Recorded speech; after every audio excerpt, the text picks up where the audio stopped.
are the babies of sa.neter. We are emulating the greatness of sa.neter, the HOK, the House of Consciousness, and the trailblazing work by the one and only sa.neter. And I told sa.neter, because we your babies, sa.neter, because we your goddamn babies, we gonna be successful, bruh. Step in this weed, we go toe for toe, toe for toe. Tough in the environment, round for round, blow for blow, blow. So one I mind, I want that storm, rain, sleet, and snow. Cap on my back like a medic, been ready for war. HOK on the front line, ready to go. We done run with the jungle, climb out the snow. We don't deal with the foes, can't trust them. Them boys throwing signs, but they ain't saying nothing. I see my bread when I sleep, and when I wake from it, it's about to go down up in the street. We bout this shit, something. Sitting on my feet, cause I'm a man on that fix. Running, welcome to the HOK, we like the wind coming. No, we don't slide with the snakes, look away from us. Get them your last, watch and see this thing gon' take from you. For the babies, give my heart and soul, make the way for 'em. I put my life on the line like I'm big phone. See, in a minute, we in a minute, I'm Popeye with the bitches. We keep it bottom moving like it's in it. I'm right there back and want me, you can get it. I got that here for homie like a way. Research, run that badger like a play.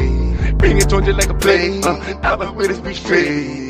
Step in this weed, we go toe for toe, toe for toe. Tough in the environment, round for round, blow for blow, blow. So one I mind, I want that storm, rain, sleet, and snow. Cap on my back like a medic, been ready for war. HOK on the front line, ready to go. We done run with the jungle, climb out the snow. We don't deal with the foes, can't trust them. Them boys throwing signs, but they ain't saying nothing.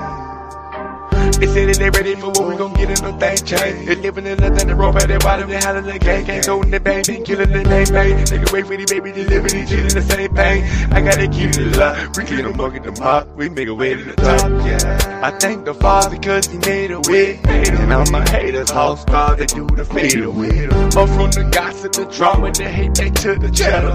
Oh, when they go down, they still hollering sa.neter. We go to war for them people, I'm talking young and old, toe for toe. Round for round when it's going down, blow for blow. Searched around from high to low, this info got a red dot. Sources in this clip, man, this might just be a headshot. Step in this weed, we go toe for toe, toe for toe. Tough in the environment, round for round, blow for blow, blow. So one I mind, I want that storm, rain, sleet, and snow. Cap on my back like a medic, been ready for war. HOK on the front line, ready to go. We done run with the jungle, climb out the snow. We don't deal with the foes, can't trust them. Them boys throwing signs, but they ain't saying nothing.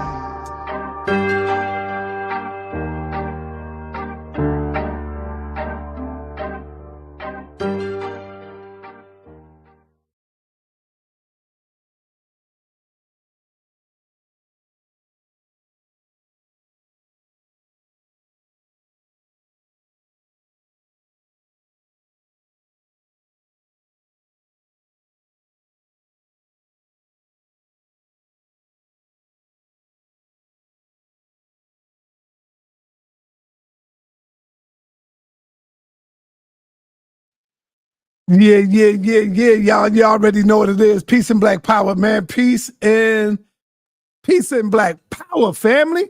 Y'all already know what it is. Jane Elliott. You know, we got Sister Jane Elliott today. And we're going to talk about, we were here before Columbus. And we were supposed to start at 2. But Miss Elliott was having problems signing in. So she will not be able to cam up because she wanted to, but she can't cam up. So we said, you know, we decided to just do it on the phone. You know, I would have preferred, I was telling her I would like for you to come in so that people could see you. Now, she's 90 years old and strong and still putting in that work. So I want y'all to know that, you know, 90 years and strong. And so let me get her on the phone right quick. Let me get her on the phone. Bear with me.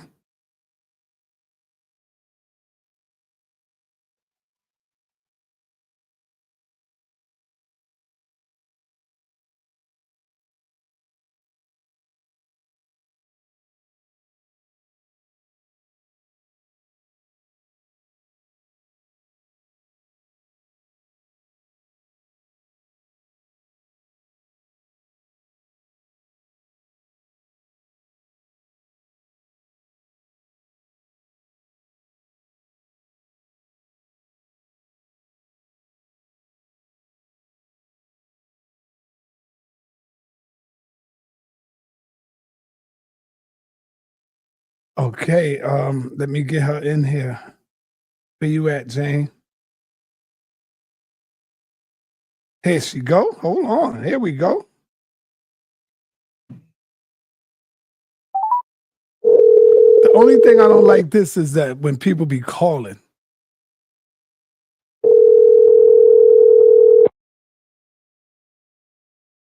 Hello. Miss Elliott, how you doing? Miss Elliott, we are live. How you doing, Miss Elliott? Not worth a darn, but I'm glad to hear from you again. Okay, yeah, same here. You know, I was prepping the audience, letting them know that we wanted to do it live. We wanted to cam up. We wanted to come on and show our faces, but there was just a little technical difficulties that we got to figure out. And so we decided to just do it over the phone, you know? Yeah, let's do it. Okay, so yes, the topic that I chose is fastest way to remedy low thyroid. The topic that I chose is that we were here before Columbus.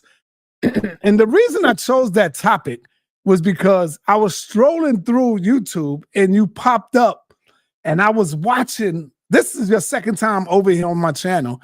And I was watching how you just dismantled that, and you was going into history about how the Africans were here before Columbus. But before we get into that, into the body of our topic, I would like to ask you a series of questions. The first question I have for you is, how long have you been doing your experiment with blue-eyed people versus brown-eyed people? Number one, it's not an experiment. Okay.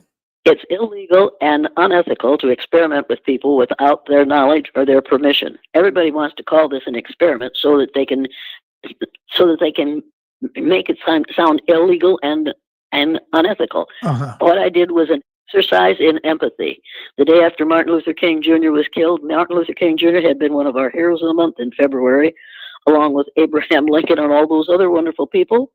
And he was dead. And, oh God, it makes me sick to think about it. Anyway, and he was dead, and I had to go into my classroom the next morning and explain to my children why he was dead. And I was born in 1933, so I remember from 1933 till 1945, my father was furious at what Adolf Hitler was doing in Germany and trying to do all over the world.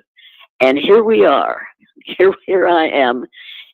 In 1968, watching this horror on television as a result of our not having learned anything from 1933 till 1945. We didn't learn a thing. And we're doing the same things now that we did then. And I wanted my students to know more than I had known when Hitler invaded everybody. So I decided I would do what Hitler did. One of the ways Hitler decided to separate people was eye color. If you had blue eyes, but you were German, you were good. If you were German but you had brown eyes, they put you in concentration camps or killed you. It was that simple. Kill people on the basis of eye color alone. I didn't make up this exercise. I learned it from 1933 till 1945. It took us 12 years to settle his hash. How long is it going to take us to settle what's going on now? The man who is running this country now, his favorite book is in his bedside table in a locked drawer, and the name of it is A New World Order, and it contains the writings of Adolf Hitler. So what I'm watching happen now is exactly what I watched happen from 1933 until 1945, and I don't think people realize that. I got this idea from Adolf Hitler, and isn't it interesting that Mr. Trump got his ideas for governing from Adolf Hitler? But he wasn't alive when Hitler was running that war. I was born in 1933. I'm now 91. I think Trump is 78 maybe. So he doesn't remember Adolf Hitler. He only remembers what he read about him. He doesn't realize how absolutely insane that whole thing was. I am so impressed on your knowledge and wisdom and understanding. At 91 years old, the way you still speak, you sound healthy. That is good. That is excellent. I am impressed with your your health and stuff like that. Hope I could be like that when I get older. So if I were really healthy, I could figure out this damn anyway, but so I went into my classroom the next morning Mm-hmm. In all white, all Christian Riceville, Iowa, third graders. First person came in and said they shot that king last night. Miss Elliott, why'd they shoot that king? I said, we're going to talk about that, Stephen. So we talked and talked and talked the way white people do. We talked about it. And we had sympathy. And we thought we had empathy. And I could see that these kids weren't learning a thing. And I finally said, do you kids have any idea how it would feel? Because I asked them what they knew about black people. We called them black people at that time, and unfortunately we still do. They knew every negative stereotype I had ever heard about black people, and some I'd never heard. And I finally said, how do you people know this is true? Because my dad said so. And at that point I thought, okay, I'm going to send you home knowing more than your dad does. So I asked them, do you have any idea how it would feel to be treated badly because of a physical characteristic over which you have no control? No. Would you like to know? Yeah. Okay, let's judge both people by the color of their eyes.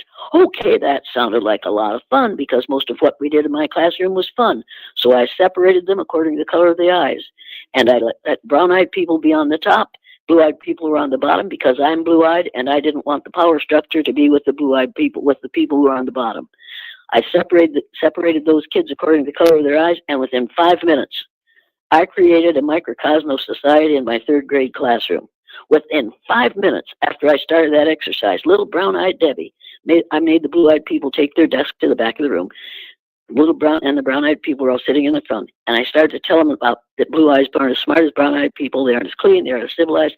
And brown-eyed Debbie Hughes in the front row looked up at me and said, how come you're the teacher here if you got them blue eyes? I'll never forget it as long as I live, because all of a sudden, I realized that I was talking about something I knew nothing about. So let me I had no idea. Go on. Yeah, so let me ask you, being we talking about the racist environment, were you raised in a white racist community environment? I was raised by a casual Catholic mother and a believing Baptist father in an all-white community, because nobody realized that there is no such thing as a white community. We were all quite certain we were white because that's what we had been taught all our lives. And of course, once I said, hey, people, you're not white. There are no white people. And there are no black people. We're all shades of brown. That didn't set well with anyone, and it still doesn't. So here's the next question I have for you. Do you feel or believe that European white people are afraid of blacks? And if so, why? Why do you think that? Because we're outnumbered. Only 15 to 18% of the human population of the earth is classified as white. And it's a misnomer. We aren't white. But we are afraid that people of color think that we believe in the golden rule. Do unto others as you would have others do unto you. We're scared to death that people of color think we want to be treated the way we have treated other people.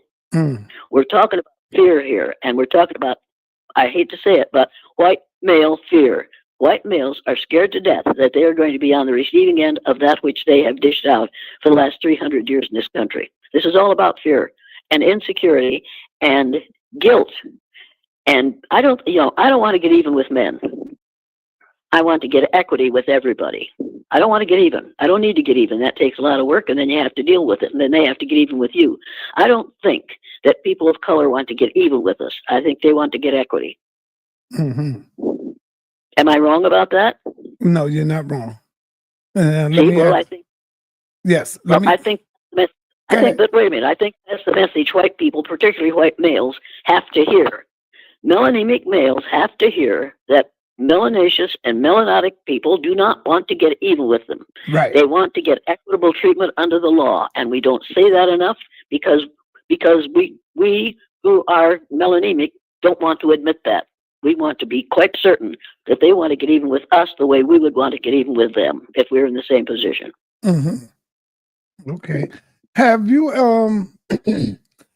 ever been attacked, not physically, but have you ever been attacked by the way you speak out in public and by your own people? Every time I speak out in public, because if I'm right, they're wrong. I'm standing in front of them. Here's something interesting. I did work with the St. Paul, Minnesota Fire Department, many years ago. They called me last week and asked if I would come up and speak to them. They were furious when I was there almost many years ago. But now they want me to come back, and they have learned so much, and it made such a difference in the way they behave that they want me to come back and go to their conference. And I'm going to go, because at 91, I'm not going to get a whole lot of offers, but I'm not going to charge them anything, because it is such an honor for them to call me and ask me to come back. Yeah, but I'm attacked daily. On my iPad, I get hate mail all the time. Wow. Because if I'm right, everybody else is wrong. Well, we're all wrong. We're wrong. We should never have been. If they knew about the history of black and white, they'd refuse to go along with it. But nobody knows that history because nobody wants to talk about it. White people don't want to lose their superiority, and black people don't want to lose the what they have now after 60 years in this country of proving that they're just as good as, and maybe better than in many areas. They don't want to lose that. So they don't want to lose their blackness, and whites don't want to lose their whiteness. But neither of us is white and black. We are all shades of brown. Got to get that into our heads. It's going to take a while. Right. Now, black people, of course, we use the term black and white so we can know exactly what we're talking about. Now, black people... But you don't know what you're talking about when you use black and white, because you aren't black and right, white. But when I say black people, everybody know we're talking about African Americans here. And, we know we ain't black. We brown. We different shades of brown. So when I say... Well, let's talk about Africa. Let's talk about Afro-Americans instead of black, and let's talk about the fact that I'm Afro-Irish instead of white. Okay. So African Americans, right? We are known to be hateful, resentful sometimes at Europeans. Can black people be racist? And why do you think that is? That blacks can be? I think melanaceous and melanotic people are reacting to what melanemic people have been doing to them in this country for the last 300 years. And I think if it didn't make you angry, there'd be something wrong with you. And I happen to believe that there is a quality in the people who came here originally and accepted those who were here as they were, and are now willing to accept people as they are. But those of us who faded as we left Africa, and as we got farther and farther from the equator, were exposed to less and less sunlight and to extremes of weather. That kind of thing, other than heat, doesn't happen where those who are from Africa came from. They didn't have to worry about freezing to death unless they got up into the mountains. But if you were born and raised in northeast Iowa, as I was, you have to spend a whole lot of time without the sun, and practically without the sun in the wintertime, because you don't dare go outside because you freeze to death. So you develop a different kind of, a harder shell. I really think that I developed as a kid a harder shell because I knew where I couldn't go and when I couldn't go and where I could and did. But I wasn't limited because of the color of my skin, and I wasn't limited because of the ignorance of people around me. I was limited because I wasn't physically adapted to that situation. I didn't have to adapt mentally, emotionally, or socially because everybody was white. We were all right. And then people began to see television and to watch television, and we listened to the radio, but we were entertained by people who were called, they wouldn't call black, they were called Negroes on the radio. We found them interesting and amusing and entertaining. And then came television. And Marshall McLuhan told all of us, keep your kids off television, it will ruin their minds. He was right. He was absolutely right. Television has exacerbated a problem that was there, but television has made it even worse. Television has taught racism for the last, well, how long have we had television? 35, 40 years? We've been teaching racism on television ever since television became the thing in families. Right. When you saw the Tarzan movie that used to come on every Sunday, what went through your mind when you seen the Tarzan show? Well, obviously, when I heard about Tarzan, I had been to the movies, and Tarzan was white. Mm-hmm. It's ridiculous. We took a man that came from Africa and turned him into a white man, but we did the same thing with Jesus Christ. Oh, you about to go into something now. Hey, in the Bible it says Jesus had kinky woolly hair and feet of bronze. You show me a bunch of so-called white people, you show me some melanemic people who are willing to bow and kneel and pray to a man with kinky woolly hair and feet of bronze. We wouldn't do it, so we changed him. That's one of the main differences between people, melanemic people, and those who are melanaceous or melanotic. When melanemic people come into a new environment, they immediately adjust the environment to fit their needs. When melanaceous and melanotic people come into a new environment, they adjust their needs to fit the environment. And you look at the history of this country, and you'll realize that that's exactly what we had done, and we are still doing. Mm-hmm. And if we can change Jesus Christ and make him something that we are willing to pray to, we are really a sad group. What is your position? What is your position of biracial children whom have one black parent? There is no such thing as a biracial child. And you cannot talk about multiracial either. There is only one race of people on the face of the earth, of human beings on the face of the earth, and those are. We've got to get over the idea of different races. You can't have biracial child. You can have a bicultural child. You can have a child who has many shades of brown, but you can't have a biracial one unless you are willing to admit that we are members of different races, and we aren't. But as long as you call kids biracial, you're putting them in a position that they didn't ask to be in and that they are not in. That is not reality. Right. What is reparations for you compared to for like when you see African Americans having movements for reparations, what does that mean to you? Reparations is what?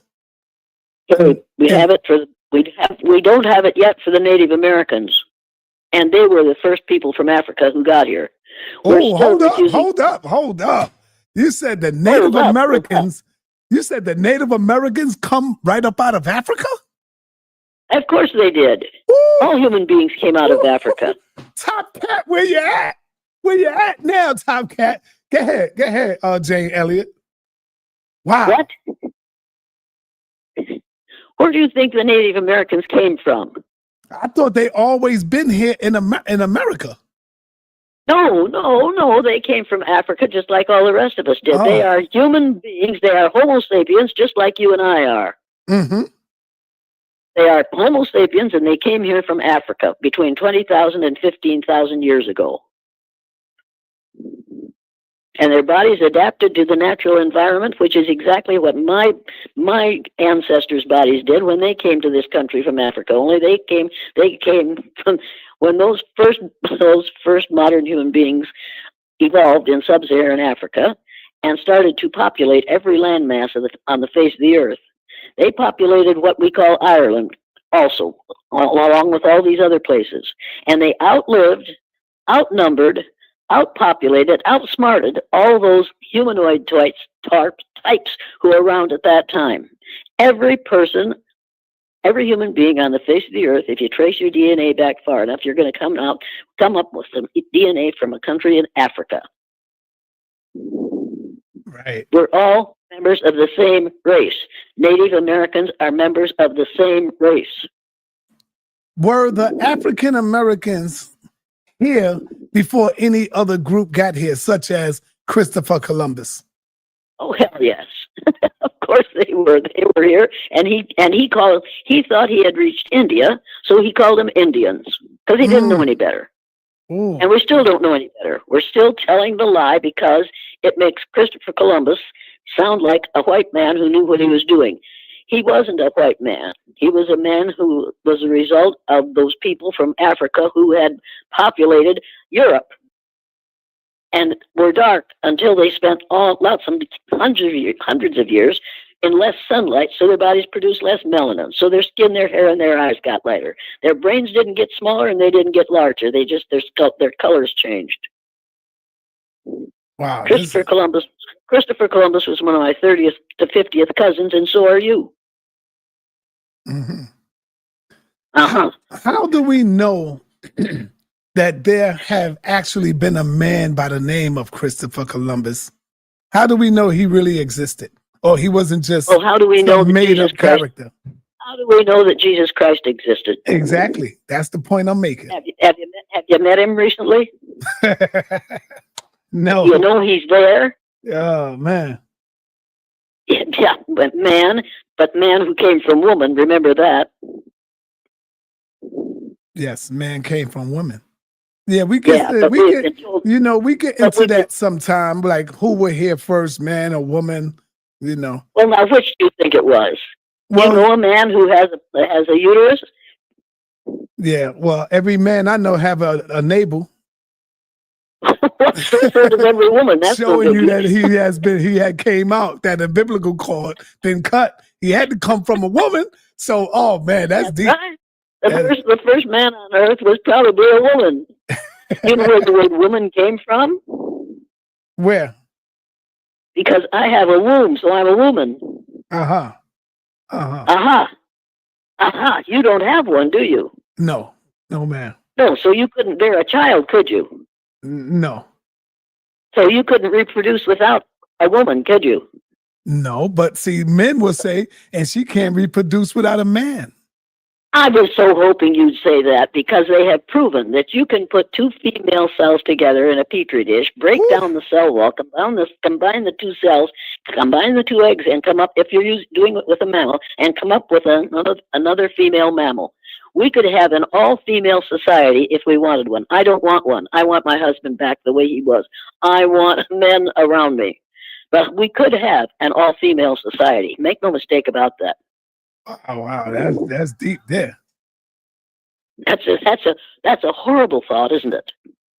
I've heard that before. I'm sure you have. You're over 5 years old, so I'm sure you have heard it before, and you should have heard it before. And we should remind ourselves of that life for a woman without men is absolutely disgustingly simple and dry. But life without a woman for a man ends with that man. You can't have more babies without women. So I hear that. Yeah. She going in right now. I wish I had you up here. We got to bring you in again, but we're gonna make sure we get this computer fixed so that the people can see us talking. Let me bring in my co-host right quick. My co-host Nepal Shadar. She would like to ask a question. Nepal, there you go. We're on the topic of women being able to create without a man.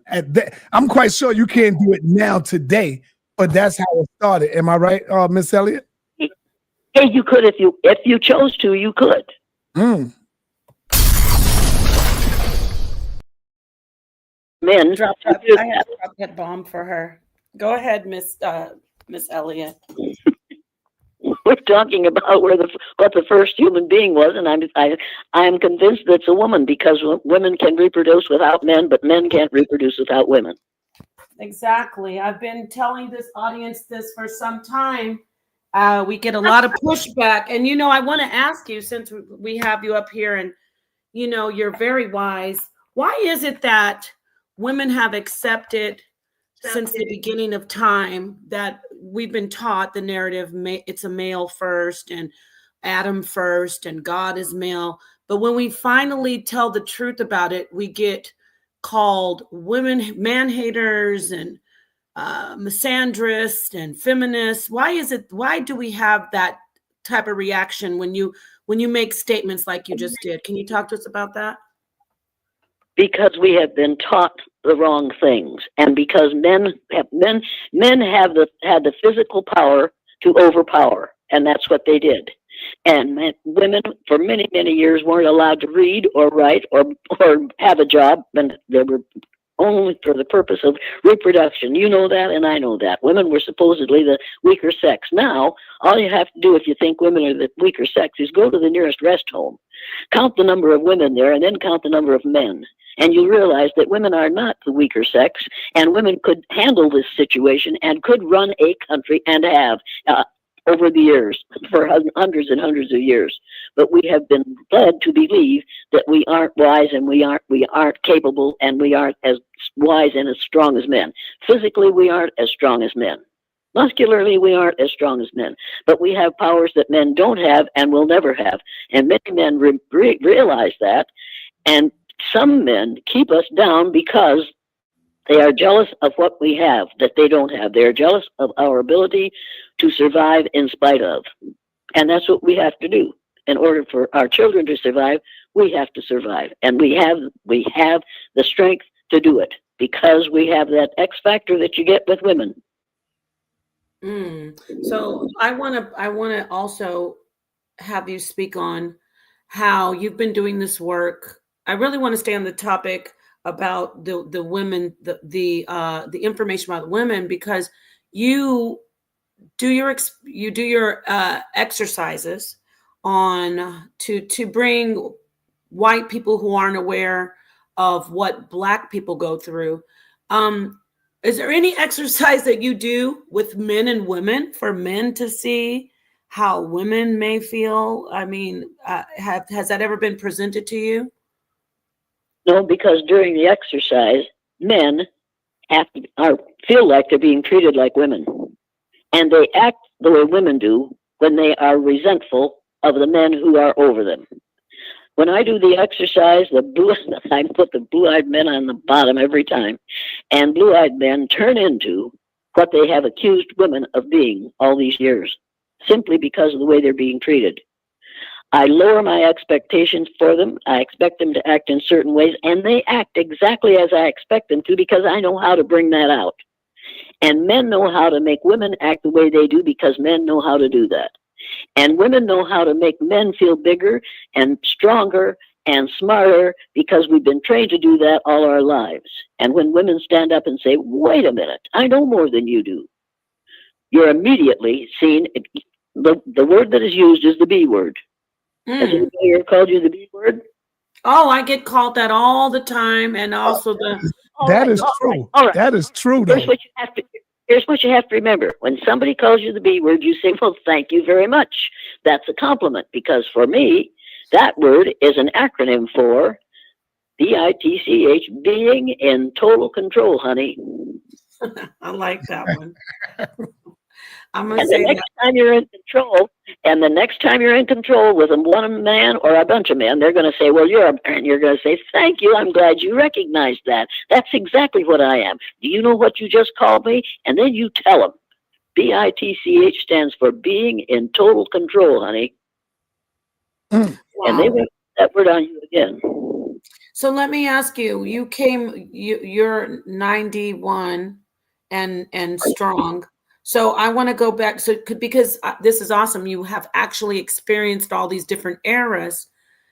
What do you say about I would say this, there was a suffragist, and then there's this, I call it the second wave of feminism in the 60s, but people might say it's the first. What do you say about that when feminism reared its head? Talk to us about that, feminism. Unfortunately, the feminist movement was for pale-faced women. You know it, and I know it. Yes. Women of color didn't gain much. They gained a little, but they didn't gain much. And that's unfortunate, but that's because of racism in this country. And the racism is still here. If feminists, if those who were in the feminist movement had really cared about all women, we would have done away with racism during the feminist movement. That's what should have happened. But all they were about was white women. And they might as well have been wearing shirts that said black women need not apply. I was angry during the feminist movement because I saw what it was. I saw women treating other women the way they didn't want to be treated, the way white women didn't want to be treated, but they were treating other people, women of other colors, as though they were less than, as though they didn't count as much, as though the women's movement wasn't about them. Well, there are three things you'd all better remember. Without what we call blacks, there would be no whites. Uh-oh. Okay. Let me go, Nepal. No, but real quick, before you go, sa.neter, I just want to ask her on this one point, and I appreciate you letting me go ask. Yeah, go ahead. Pick her brain. Right there, the phenomenon of you mentioned it with the blue-eyed white men, how they started acting like, the women when they were feeling oppressed and treated unfairly. Then we talk about white women who were also, even though they were experiencing discrimination, they decide to discriminate against Black women. And I want to talk to you. What about the Hispanics who also do that? They, what about they're discriminated against, they start looking at Black people. Why do people do that? Why?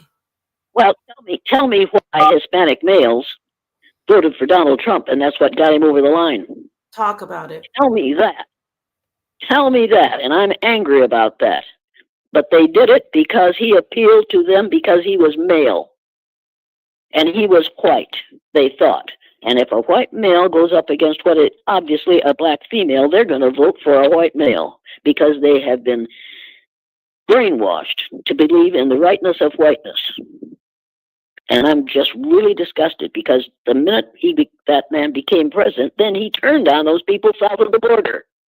And he said, we can't let those brown-skinned people in here because brown-skinned people reproduce too rapidly.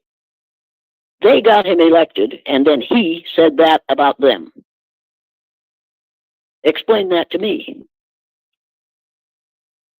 Let me ask you, are European people, white people, not racist against Black? Mostly, I'm talking about most European people are not racist against Black people. Because for some reason... Are you saying they are, or are you asking me whether I think they are? No, I'm asking you, do you think that most of European people are not racist towards Black people? I think if you are European, and most Europeans consider themselves white, make no mistake about that. And if you consider yourself white and you aren't a racist, you haven't been listening. Because for the last 300 years, we have taught about the rightness of whiteness. And it was a lie then, and it's a lie now. If you call yourself white and you call yourself Black, you are not aware of where those two terms came from. And you think they are really true. I'm not white, and I can't see you, but I know you aren't Black because human beings don't come in that color, and they don't come in white. Mm-hmm. Exactly. Animals do, birds do, fish do, but people don't. We have used skin color to keep some people up and some people down. They do the same things in European countries that we do in the United States. And they learn it, and they are reinforced in doing it because of the kinds of things that happen in this country, which was called until last week, the leader of the Western world. What do you think about the people in South Africa? Excuse me, sa.neter. Hold on. What is your position on how school history books have lied to students about American history, particularly slavery? Number one, it should be called United States of American History instead of American history, because America is not just the 48 contiguous states, Alaska, Hawaii, and the islands off the southeastern coast of the United States. America is everything from the northernmost point of Canada to the southernmost point of South America.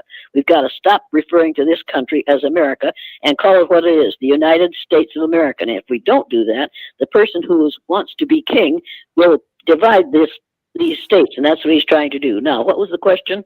What do I think of the history books and the way they treat people who are other than Anglo or European? Yeah, what is your position on history books who have lied to us about the American history, in particular slavery? American. We need to get rid of it. We need to tell the truth. However, in Florida right now, the book banners are banning books that tell the truth. And they are rewriting the history in ways that are absolutely insane and stopping. While they're doing it, they don't realize that they're simply redoing what was done 150 years ago with the history books in this country. History books in this country are all about his story. Maybe we should call them her story books and then tell the truth about what really happened here. Mm-hmm. Go ahead, Nepal. Right, I love that. I was going to ask you some questions about. They are, I went to the Museum of Music here in Arizona, in Scottsdale. We did a tour, and they had an exhibit with drums, and they start talking about African people. And on part of the tour guide actually said, they showed us some part of an exhibit where it was showing the slaves from Africa being brought to parts of South America, Brazil. And they actually said during the tour, workers were hired and brought over to work in the sugarcane field. I was just so disgusted.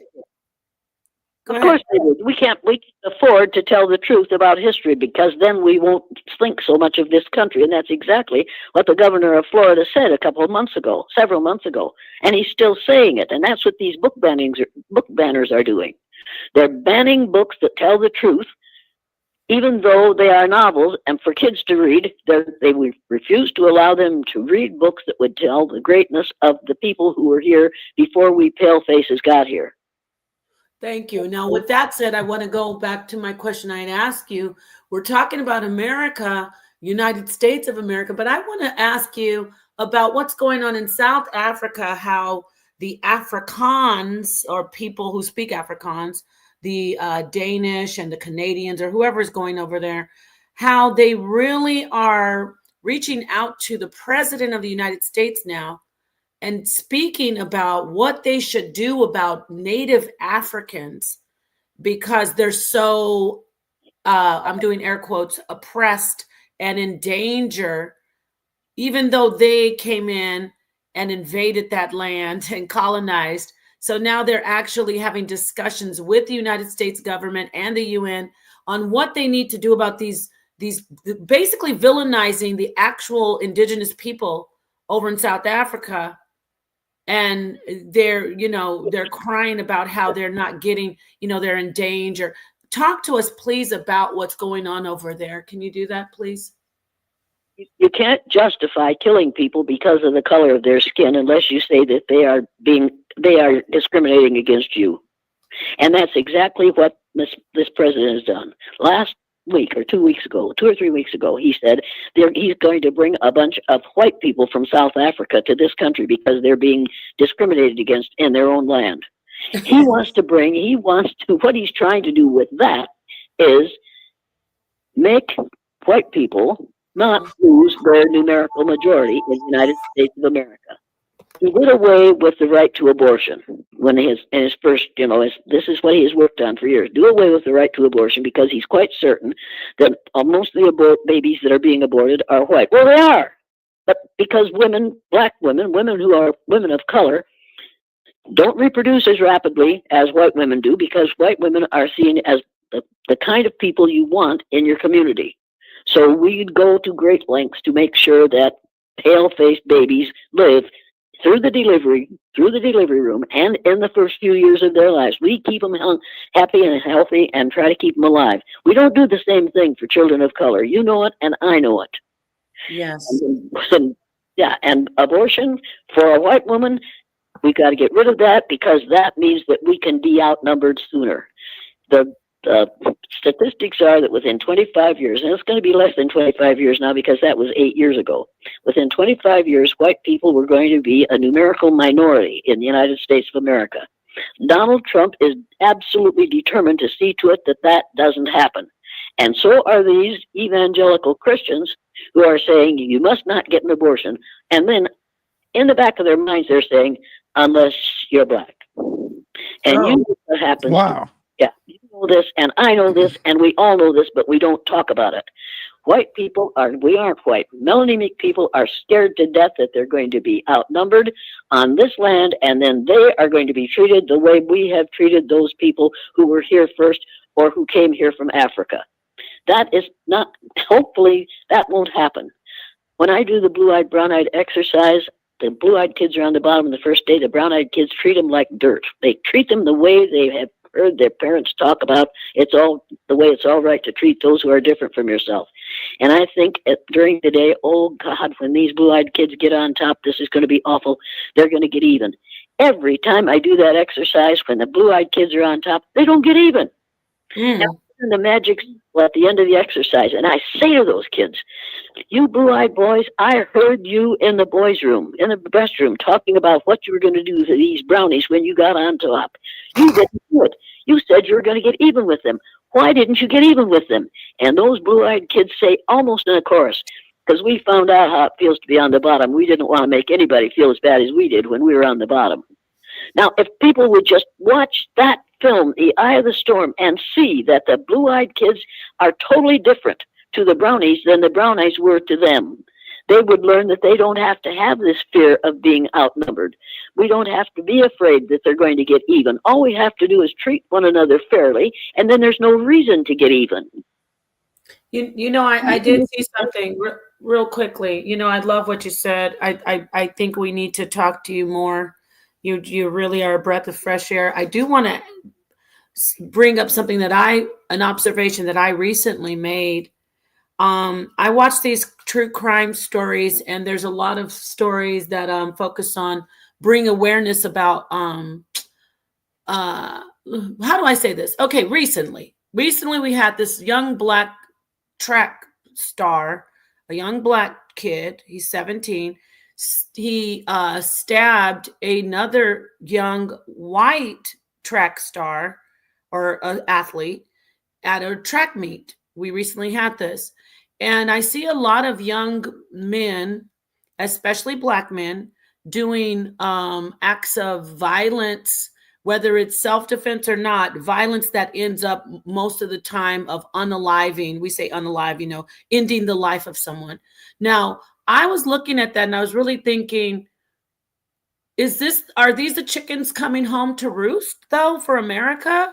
All the violence that has been done to black men, especially through the decades and the centuries, is it epigenetic? Is it something that, it's not, I don't want to hear about, oh, these young black men are so violent.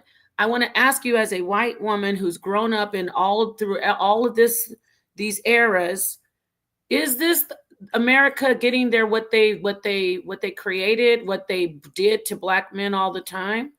Can you answer that genuinely? Listen, here's the answer. No, that's not what's going on. We are already on the verge. White people, what we call white people, melanated people, are on the verge of being outnumbered. Those who are melanaceous and melanotic, as a group, don't want to get even with us. They are as embarrassed by and horrified by and disgusted by young males who are melanaceous and melanotic murdering people, and they are much more disgusted by it than melanemic people are disgusted by the fact that melanemic boys do that and have been doing that for the last 300 years in this country. It's a horrible thing when a melanaceous or melanotic male does that. But when a melanemic male does that, we find a way to excuse it, or we find a way to a reasonable reason for what he is doing. Have you seen the story? Not to interrupt you, but did you see the recent story about the two boys? About what? The two boys, the story I just mentioned. Did you see that story? I didn't see that story, but I know that if I run a traffic light, I'm going to get stopped and corrected. If a young black male runs a traffic light, his chances for going to jail are pretty damn good. You know that, and I know that. Of course, yeah. You know that if well, let me put it this way. The President of the United States has had 34 felony convictions. And where is he? Where does he belong? In jail. If you don't think I'm talking about racism here, I'm talking about racism. And he is where he is because of blatant, active racism. If he had, Barack Obama couldn't say an ugly word while he was president. he couldn't say if he had a mouthful because he was being judged on the basis of the color of his skin. And our present president is being treated on the basis of the color of his skin. And he is where he is because of the blatant racism in this country today. If anybody thinks it's not as bad as it was, all they have to do is take a look at our people who are running this show. Okay. Now, I'm sure a lot of you didn't want to hear that. I'm sure you don't agree with that, but you haven't lived watching. No, I do agree with what you're saying. I'm just listening because I know sa.neter has a lot more questions. Yeah, we agree. I want to ask you, my people here in the United States of America, we have the biggest identity crisis amongst any people in the world. Yes. And what I mean by that is that a lot of us don't know who we are. I know some of it comes up out of slavery. It comes up out of the miseducation of our people. Wait a minute. Let me bring my question. No, wait. Your language says that who are the people who brought the slaves over here? They were people who came here from Africa originally. But their bodies faded. Their skin, hair, and eye color faded. They didn't look like they came from Africa anymore. The people who brought slaves here from Africa were bringing their own 30th to 50th cousins over here and calling them slaves. Until we get it into our heads that we're all members of the same race, it will be all right to treat people positively or negatively depending on the color of their skin, because we have been misled, not misled, because this isn't a myth. We have been misled to believe in skin colors, and red and yellow and black and white skin colors. There's only one skin color, and it's shades of brown. Until we get over the idea of blackness and whiteness, we will not get past this idiocy. It's not idiocy, it's ignorance. It's self-imposed ignorance. The information is out there. If I could learn it, so could everybody else. Right. Now, what I was saying is, as far as our identity crisis, is that we've been stripped of a knowledge of self. Where, well, of course you have. And now let me allow you to know. Right. Let me tell you. We can't allow you to know how good you are. Right. I agree. I agree with you. That's right, Miss Elliott. I'm talking about my own people right now who have been so miseducated that you have a group of African Americans who are here who are only claiming their Native American heritage. They say we don't have no African blood in us. We are Native people. And they look just like me, just like me, just like the African Americans here. But they hate themselves so much now. It's been so much damage done through the process of the educational system where our people want to be anything, don't want to be black, don't want to be African. So that's what I'm saying. The indigenous people, who they call themselves indigenous, look at the African Americans as just as indigenous as they are. But the African Americans are what they were. You see, that's the problem. As long as we are quite convinced that there are 4 or 5 different races, that's how long we'll have this problem. It's only when we finally realize that without what we call blacks, there would be no what we call whites. We are all, every person who calls himself or herself white is just somebody whose ancestors faded over the last 20,000, 50,000 years. Would it be fair for me to call you, you're just a light-skinned African? That's right. I'm an Afro-American. I'm an Afro-Irish United States person. I'm an Afro-Irish United States person. That's what I am. I know where I came from. Mm-hmm. I know where my ancient ancestors came from. And if they didn't come from there, where did we come from? Right. And the answer is we all originated in a country on the continent of Africa. Now, and the only reason my hair is lighter than yours is because my ancestors moved farther from the equator faster than yours did. Now, I was not too long ago, before we started the show, when we heard your daughter setting up the presentation for you, I was asking Paul, I said, do you think her daughter feels the same way she do? And Nepal said, I think so. I think her daughter is educated enough to know. Well, she raised her. Now, wait. Let me tell you about my daughter. uh-oh. I went to my granddaughter-in-law's baby shower. Well, Sunday. Yeah, this is Tuesday, right? On Sunday, I went to my daughter's son's wife's baby shower, and my grandson is married to a melanaceous woman. Uh-oh. Right. And they're going to have a beautiful baby boy. Oh, and that's going to be the proof that my kids listen to me. And my other daughter was married to a Saudi Arabian. She was married to him while she was in Saudi Arabia. She moved to Saudi Arabia and came back and then married him. So I have Saudi Arabian grandchildren, and now I'm going to have a beautiful melanaceous grandson, and I've got a Hispanic grandson who's adopted. I tell you, I've got a great grandson. I've got it going on, and every one of these kids listen to me, even though their fathers are going, oh. Oh, that's beautiful. Yeah, nice. Go ahead. When you bring that up, though, real quick, sa.neter, I'm sorry. Do you ever talk to people about, the issue where Black men and Black women talk about, why are you getting with outside your race? Like, do you ever hear that conversation? If so, can you weigh in? If it comes up, I say, wait a minute. Are you telling me that my grandson shouldn't be married to this beautiful melanaceous woman? Is that what you're telling me? Are you telling me that my Saudi Arabian grandchildren are less valuable than my Norwegian grandchildren are? Is that what you're telling me? Right. Because if you are, you and I need to go into the closet, and I'm going to teach you some things that you wish you'd never heard. Or we'll go outside, and I'll get a whip, and I'll beat it into you, because do not tell me that there is such a thing as a biracial child. If you're going to talk biracial, all you're doing is exploding your own ignorance. And I won't have it. I'm an educator. An educator leads people out of ignorance.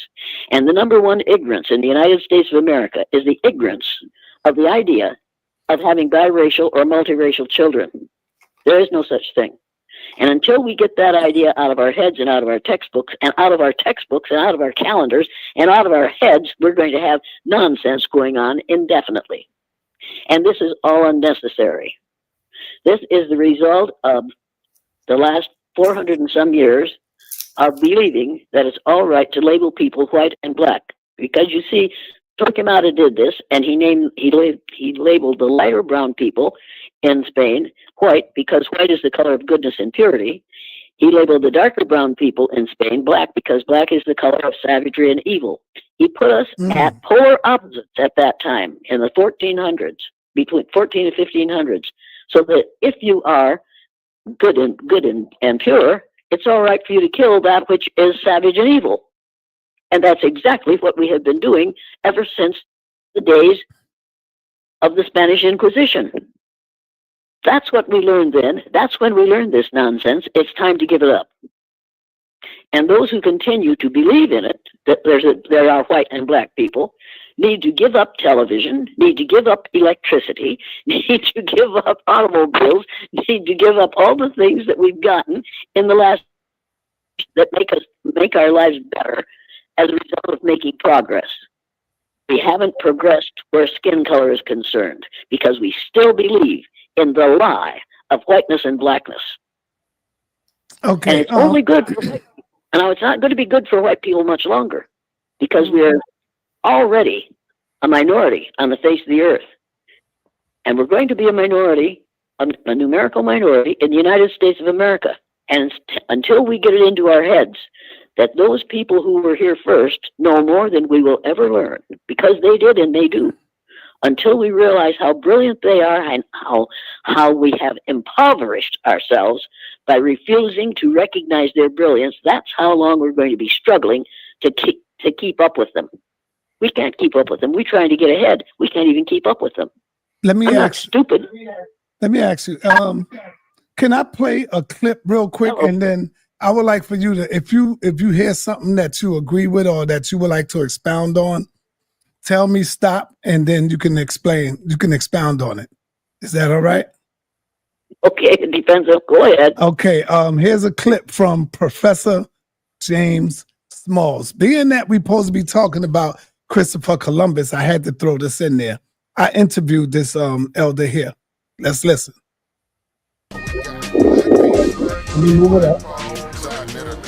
One piece that we could never forget. You can't forget the psychological damage of slavery. Not just of slavery. Because see, when we came out of that so-called slavery thing, we were still pretty much in our African head.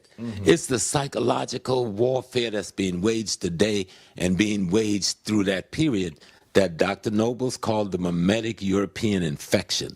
That they're construct how our minds are organized, so even when you're consciously trying to do something black, that false construction they've placed in you regurgitate up and attack you who trying to free yourself. That's right.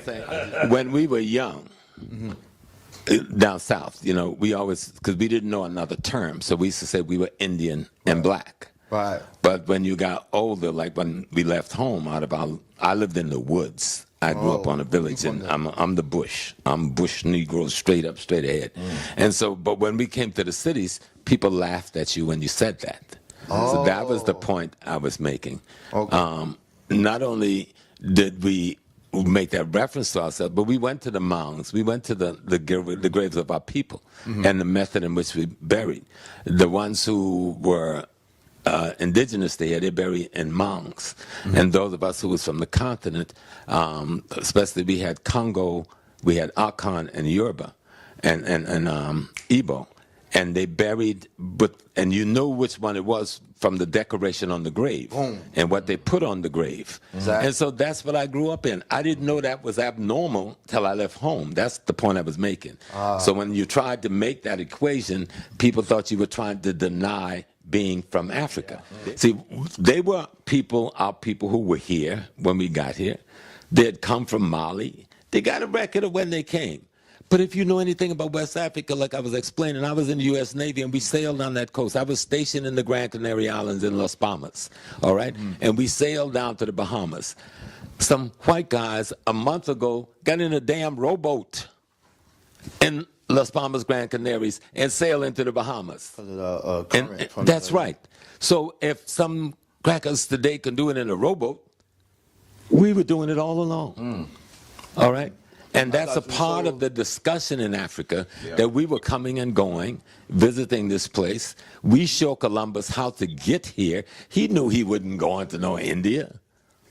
Because if he wanted to go to India, he could cross the continent by foot. Or come across the Mediterranean and get in the Indian Ocean.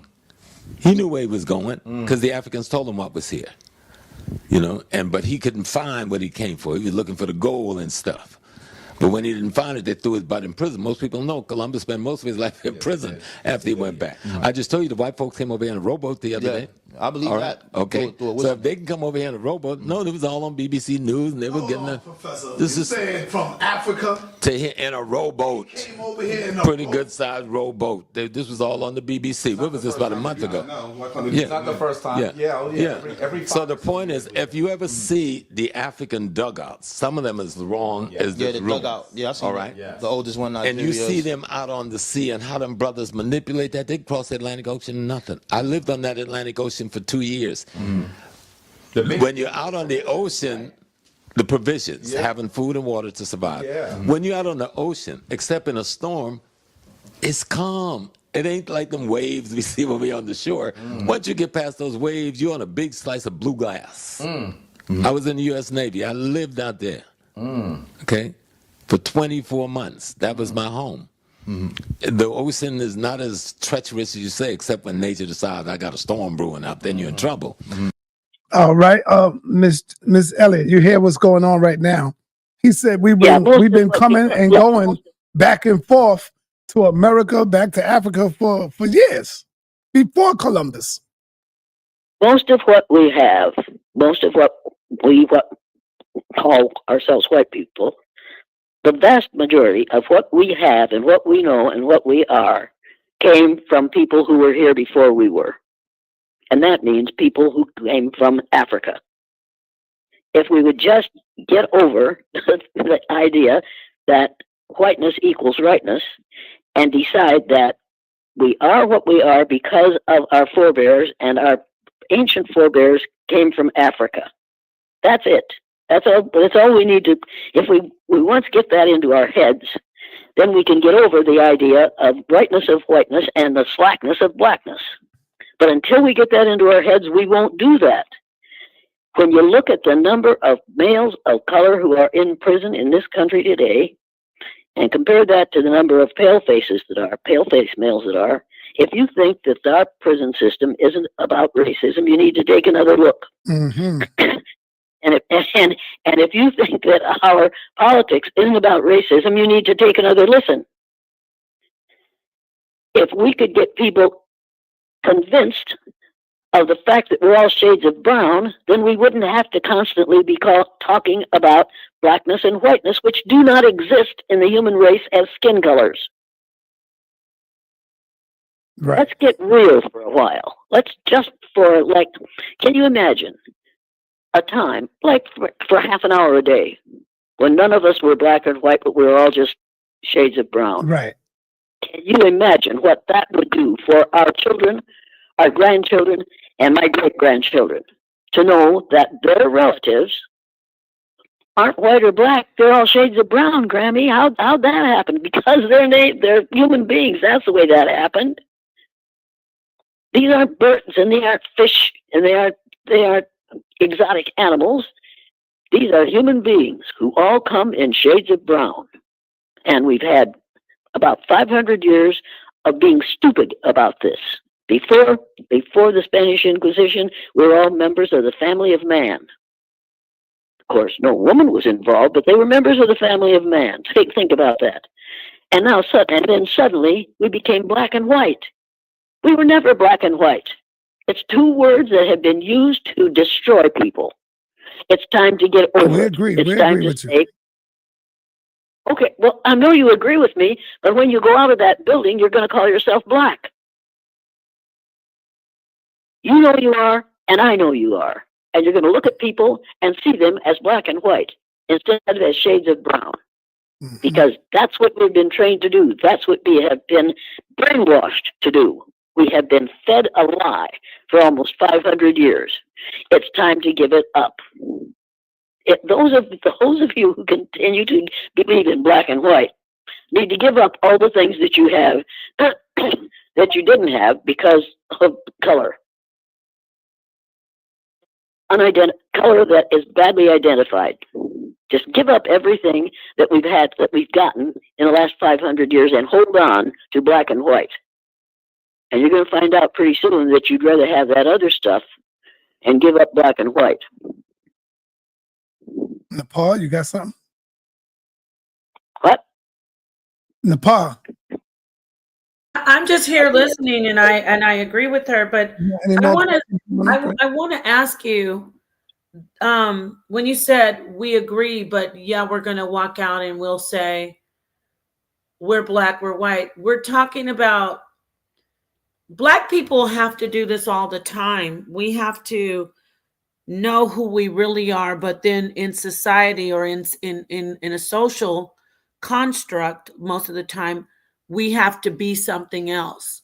When we go out of our homes, we know who we are, but we know we're going to be in an environment where we have to fit in. So, and you're going to have to do what women have had to do, and you're going to have to do what old people have to do. You're going to have to say to the world, I don't care what you think of what I am. I know what I am. And what I am is a member of the human race.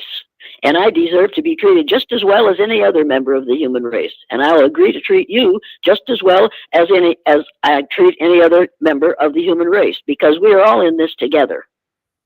And I am not going to allow people to separate me from other people whom I would enjoy being around and who can teach me a whole lot just because somebody else says that skin color is all that counts. Thank you. You wait.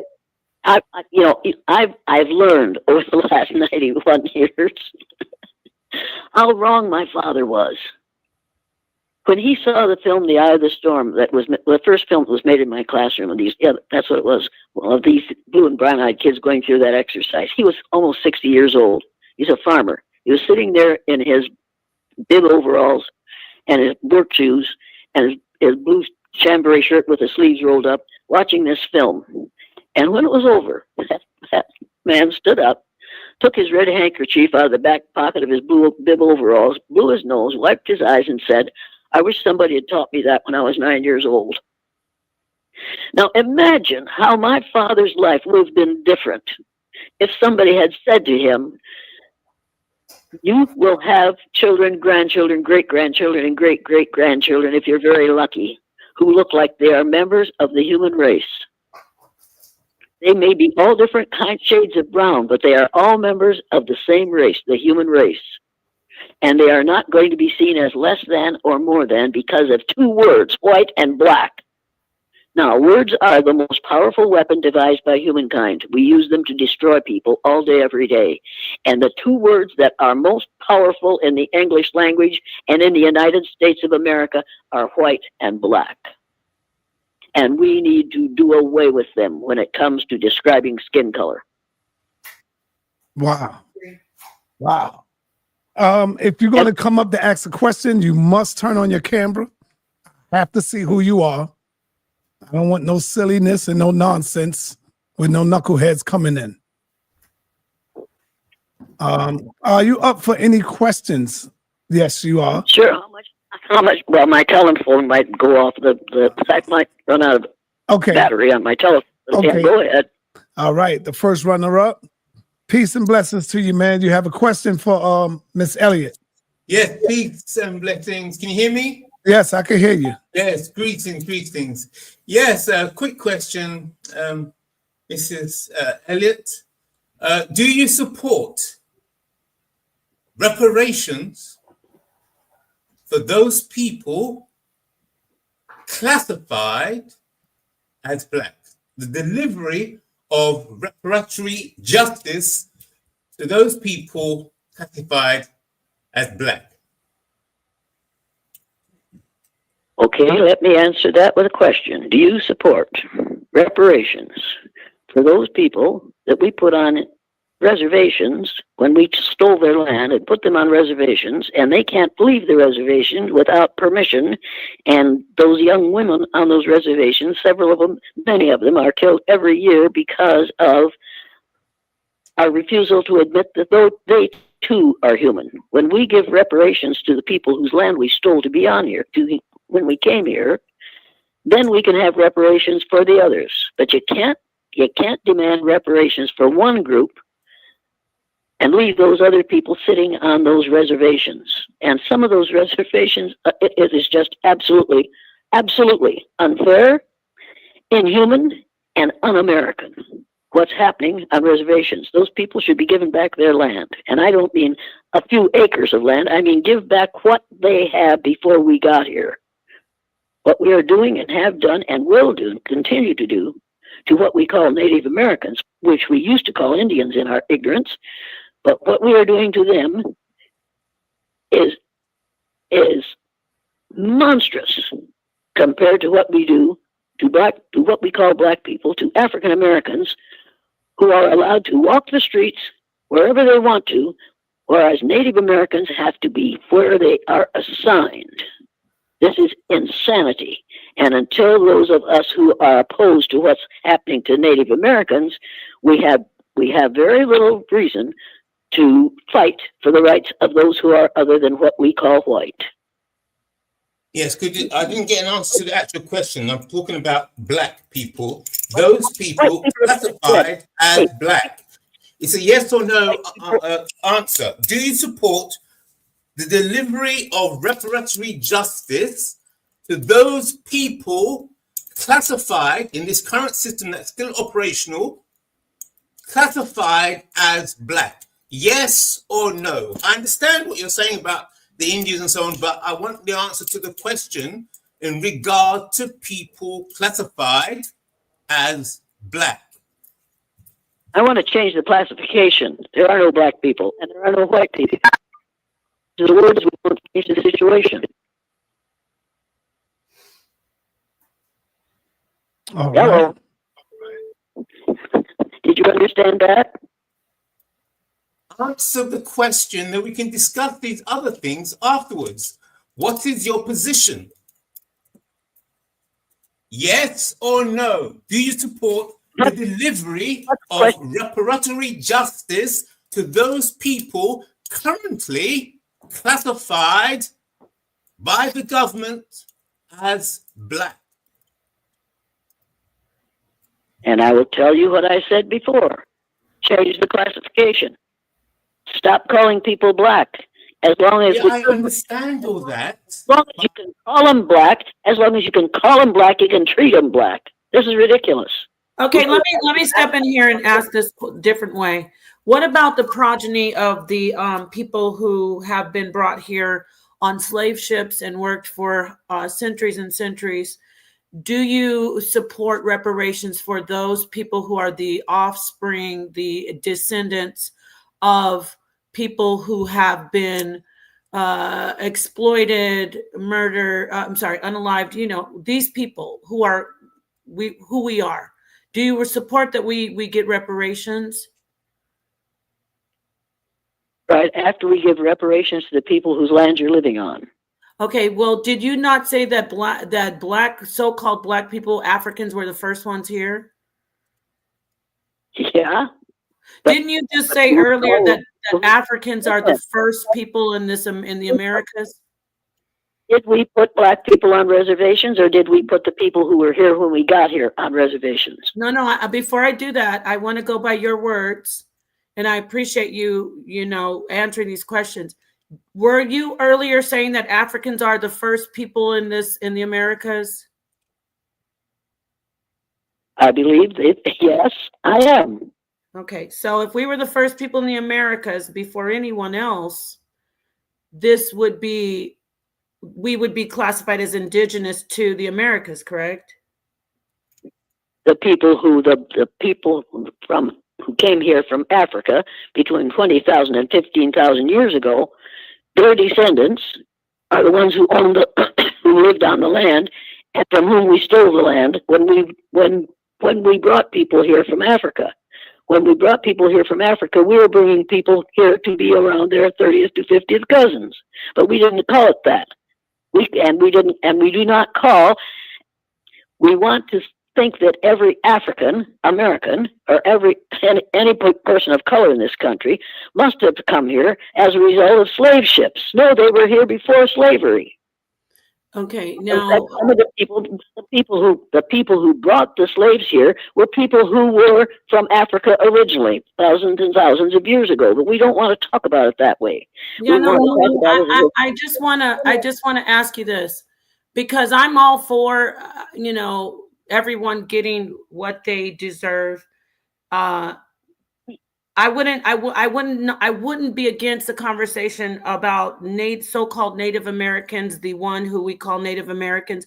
I wouldn't be against a conversation of them receiving more than they're getting now. But do you know that they are receiving some type of payment and benefits right now, where Black people who actually built this entire land, they may have been here hunting and in a tribal way, but America is basically a corporation that's made trillions of dollars, and Black slaves are the ones who built the industry, the capitalism that we know today that makes trillions and trillions of dollars, that makes America the world leader, came actually literally from Black slaves building this country, not from the people who were hunting buffalo. And I'm not being disparaging, I'm being factual.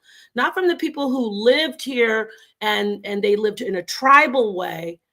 I'm talking about the capitalism. The money that's been made has been made off of Black slaves, Africans, the agriculture, the cotton, the farming, the railroads built, and I'm talking about off the backs of Black people, the shipping, we were coming over here as cargo. That right there was an industry. Don't we get to be talked about first? And I'm going to park my car because I need you to be, you've always been straight, but you got to be straight with us. You're telling us not to call ourselves Black. Right. Talk to us about the money that's been made in this country, not off of Native Americans that are getting the reservations. They didn't make money. We did. Where is our reparation? And now I'll mute out. Respectfully. Are you free? Are you free? Can you go where you want to go, do what you want to do, say what you want to say, learn what you want to learn, be what you want to be for the most part? Can you do that? Because the people on reservations can't. They're in a large prison, but it's a prison. They are controlled by the master. And the people who brought you here, who brought the first slaves here, considered themselves white, didn't even realize what they were, because they've been fed this garbage about different races. I can't do anything about what happened then. I can refuse to tolerate it happening in my presence now.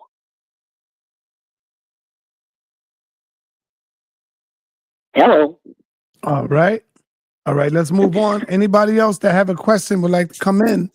The link is in the chat.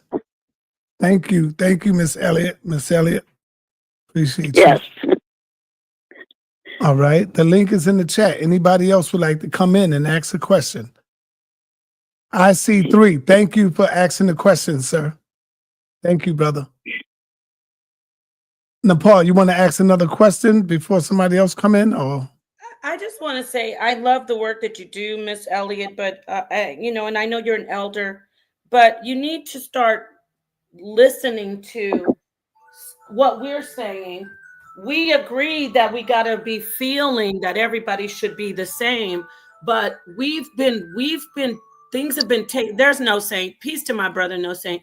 We need to know when are Black people going to get actual reparations for the money, for the deaths and the blood and the sweat and the tears and all that's been, not just in America, in England, in the United Kingdom, we've been robbed. Do they get reparations in the United Kingdom? Nobody does. That's why we need your voice. We need you to start helping us talk to white people about really giving us something for all that we've gone through, what we've done, what we built. All right, we got another European brother in here, light-skinned African in the building. There you go. I ain't seen you in a minute, no saints. What's up, man? How you? Hey, how you doing? I'm doing well, thank you. So listen, I've been watching your guest here for a long time. I agree with most of what she says. There's sometimes I think we disagree on a few things, and mostly it's about like, did Jesus Christ exist? That kind of stuff. I don't think he exists. I mean, even if he did exist, yeah, he was a dark-skinned person for sure. But I don't believe he even exists. But okay, that being said, I don't understand, Miss Jane. I don't understand why we can't do both. Why does it have to be the Native Americans first? Why can't we chew gum and walk at the same time? Because I think what Nepal was saying is on point. Like, if we're waiting to free them, I mean, we're sitting here, we're living today. We need to get that out there, though. We need to get that out there that these things are owed, and to sit there and say, well, we got to, somebody's in line. I mean, I just don't, that's one thing I don't agree with you. Out of all the things that I do agree with you, that's one thing where I was like, whoa, that's kind of like, I wasn't expecting to hear that from you. I think we should have freedom and justice for all, and I think we have to start the freedom and justice with the people who were here first. And until we give freedom and justice to those whose land we stole and on whose land we live, I fail to see why we'd have to do to other people what we haven't done to them. We enslaved the people who were here first. We killed them. We took their land. We raised our children on their property. We have treated them like they are less than human for a whole lot of years, and it's gone on long enough. And if we use the way we treat what we call Native Americans, if we use that as a model for how we treat other people who are other than what we call white, we're going to be in big trouble. All right. If it's all right to treat those first those first people who were here on this land, the way we treated them, the way we are still treating them, and are you prepared to stand up and protect them and protest what's going on with them? Well, sure, for sure. But what I'm saying is this. It shouldn't be a line. There shouldn't be a line. If we can if we can get the word out that, yes, the Native Americans, the people that we call Native Americans here need to be treated and need to be have their reparations. But it doesn't have to be like first. It could be at the same time, because if you can get that going, then of course you can get all the other things going. That's all I'm saying. Like, I don't know why we have to put a line on it. Like, the atrocities were done to Native Americans and are still being done today, but as well as black people too, as well as what we call black people too. That's all I'm saying. But I love you. I love your work. I remember seeing you when I was 14 years old on Oprah. I'm a green eye guy, so I don't know where I fit on the spectrum, but hey, I love it. That would depend on how tall you were when you came up to me. 6 foot. Oh yeah, about 5. Then I turn you blue-eyed immediately. Thanks a lot, though. I appreciate your work. Good to see you. I appreciate you. All right. Malik, man, you in the building, man. What's up, brother? You got a question for? I do actually. Quick question: is the noise in the background too loud, or? No, go ahead. You good? Go ahead. You all right? All right. I might have missed everything leading up to right now. It says you guys been live for about an hour and a half already. So my comment that I have up there is for the title. So I'm just catching up to everything that was going on. But the question is, what genetic evidence is there to support the title of this stream? And hello, Jane Elliott, Dr. Jane Elliott, nice to meet you. I just want to know what genetic sampling or evidence would there be, or even artifacts, or what would you lead? What would be top 3 main artifacts or evidence to support the theory or the topic of the discussion today? I think you'd have to look that up yourself. I don't have time to go into that, and you don't want to listen to me go into that. But it's perfectly obvious that we all came from the same place, but we got here. We came from by different ways, but we all came from the same place. There's no doubt about that. There's no sense in questioning that, because that's the way it is. What he's saying too, Miss Elliott, is that Africans were not here before Columbus. That's what he's really trying to say. That's what he's saying. Well, he's wrong. Before the slave trade, mainly before the slave trade, and not before Native Americans, for sure. Okay, I'll tell you where to find that very easily. And this is too simple, but do it. Go get the National Geographic magazine for April. Listen to me. Get the National Geographic magazine for April of 2018. Read it. Look at the map in there. Just look at the map that's in there, and read that magazine. I came across it in 2018. I've been doing this work since 1968. So this is not something I learned in 2018.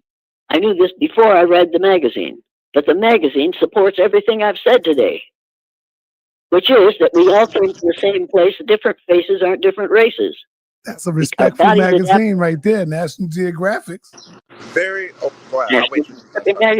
April of 2018, you're going to see, they read things in there, they're going to blow you away, and it's going to blow away your argument that, wait a minute now, weren't people here before we got here? Yeah, before you and I got here, and they were called Africans, and they were dark-skinned until they'd been in this country for long enough, until they'd moved far enough away from the equator that their skins got lighter and lighter as they moved farther and farther north.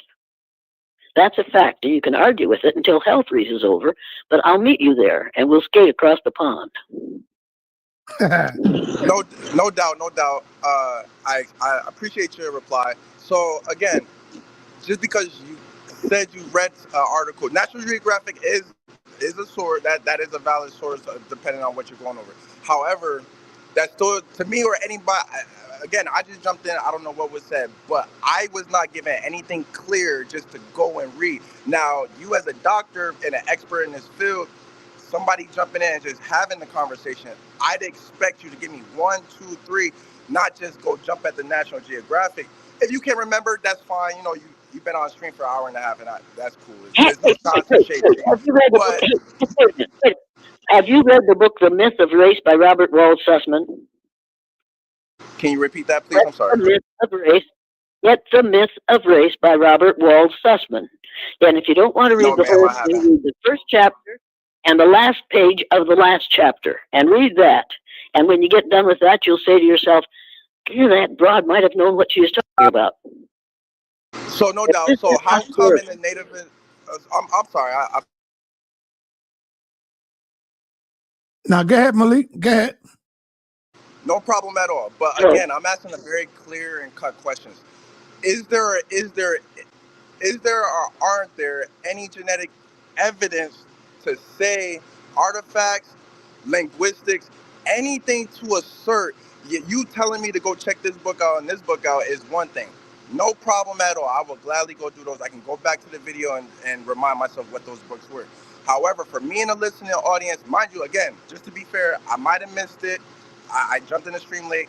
Can you enlighten me in the audience for any genetic sequence, anything, artifacts, linguistics, genetics and DNA, and this is no shot or shit to you. Me and one of my best friends been watching and listening to you for years. So all I'm asking for, just as a learning moment and something to go back to and learn, is there any evidence that you can give me right now without referring to it, just the title of a book and who wrote it, something concrete right now that all of us right now can just literally, I can minimize my screen, boom, bam, boom, because everything, I have these discussions all the time. And I'm very up to date on the new article that came out as far as the information going back 22,000 years with the Ice Age and the white sand stuff. Anywhere within any of that, can we succumb to or come to a conclusion or even an idea to even assert that those had to have been African people or black people? In my opinion, and I'll land my plane here, that takes away entirely from Native American history and how they got over here. The genetic sequence shows how people got over here, and it comes from a very specific area.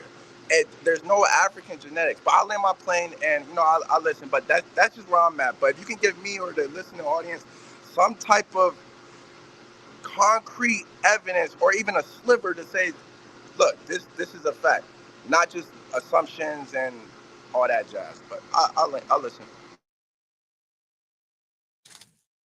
When you've read as many books as I have, and you've seen as many things, when you look, geneticists tell us that we all came from Africa.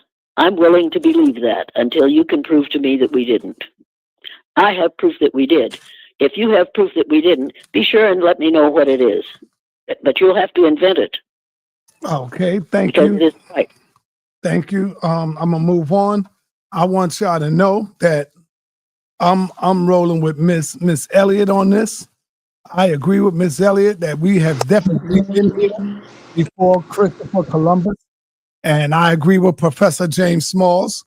Professor James Smalls said the same thing, and I'm going with the elders on this one, man. She lived long enough and been doing this research and studying. I'm going with her. I'm not going with these new age wannabe doctors and scholars and scientists who have not been anywhere. So I'm going with Miss Elliott and Professor James Smalls on this one.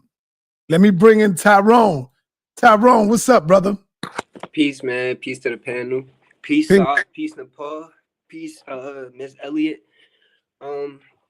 Yes. I think like most of us, we all agree with everything that you been saying for over the years, Miss Elliott. And I think we all in agreement with we all come from Africa. And like the professor said, we were here before Columbus. I think like what a lot of people might have some discrepancies with is a lot of us, like for the community, the ADOS or the FBA, a lot of us believe And I'm of the same mindset, but I just agree that we all come from Africa, so it's not really too much separating us. But when you talk about reparations for Native Americans first, a lot of us believe ourselves to be part of that community or part of that lineage, and there's kind of no way for us to trace ourselves to that lineage. So I feel like a sub factor in why we have discrepancies is because we can't connect to it. And so when you split it off, like these people need this first, and then we can handle everybody else, I'm not really mad at it. It's just that certain people believe that they are part of that group, and there's no way for them to connect to it, if you get what I'm saying. We'll never solve this problem as long as we keep thinking that skin color is a determiner or makes us what we are. We've got to realize that we all came from the same place, and we allowed the early settlers who came here from countries who also came from Africa, but were different colored because of their body's response to the natural environment. Every person who came to these shores for the last 2,000 years came from people who came from Africa. The fact that I am Irish, the fact that I have friends who are Italian, the fact that I have friends that live in England, the fact that I have friends who are Chinese, and Japanese, and all those others, they're all members of the same race because they all came from the same place. Now, I think that we had the opportunity to give reparations to the Japanese that we put in prison camps during the Second World War. But we didn't do that. We let them out, and we let them roam freely. And that's what we need to do with the what we call Native Americans. They have been placed in what we would feel like concentration camps because we feel guilty about what we did to them when we stole their land. Instead of stealing their land, we should have said, here, you don't have to be on a reservation. We're going to make it possible for you to make a living off the reservation. But we didn't trust them because of what we had done to them, and we thought they were going to try to get even. And here we are now with a whole lot of pale, stale males who are afraid to give people of color freedom and their rights because we're afraid, pale, stale males are afraid people of color are going to get even with them. I don't think you want to get even. I think you want to get equity, but you don't get equity by allowing one group not to get equity and being imprisoned on land that most of us wouldn't want to live on, while the rest of us make money off the land that we have stolen from them. Now, I realized that coming here as a slave was a horrible thing. But pretty soon, because of the fact that you are strong and capable and bright and willing, you're going to outnumber those of us who look like me. Within 20 years, you will be the majority group on this land. And at that point, if people who look like me ask you for reparations for the fact that we don't have as much money as we used to have and we don't feel as free as we used to, and we've been treated badly because we're working harder than we wanted to, are you going to pay me reparations? Or are you going to say, you were here when we got here, go to work, do what you have to do, and be glad you're free, because right there is another group that aren't free. Yeah, I wanted to just come in and ask you this. Nepal, yeah. I wanted to thank her for coming on because it's been a minute. Yeah, I just wanted to end it with one question for her for the next time. Hopefully she'll come back. Go ahead. Do you think that Native Americans who also, they have a similar, we're very close with Native Americans as far as our history with the United States, the sad history. Do you think that they'd like to see us receive reparations? I'm just curious. I have a feeling, and having talked to a number of them, I believe I'm right in saying that they would like to have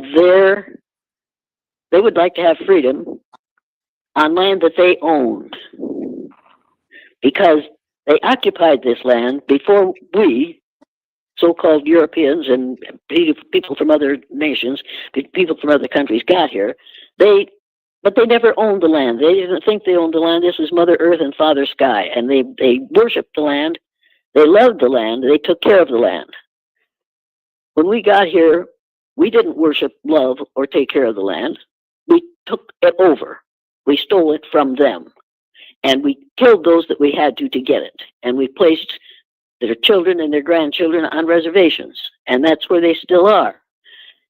This is not fair. This is not right. This is not what we call the American dream. Unless the American dream is, we dream of subjugating other people. If that's what we dream of, we've got a really bad dream. That's a nightmare for other people.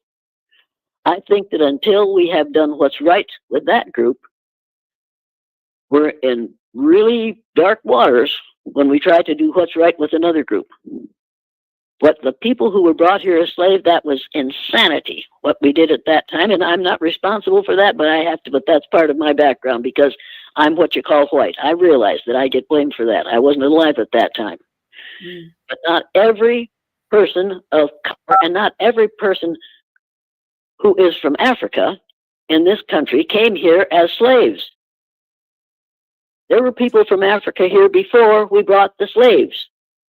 And we need to realize that they were here and that they were surviving and that they were free and that they made money, and a whole lot of people of color have made a whole lot of money off those slaves. You know that and I know that. But we're going to pretend that it's only white people that did.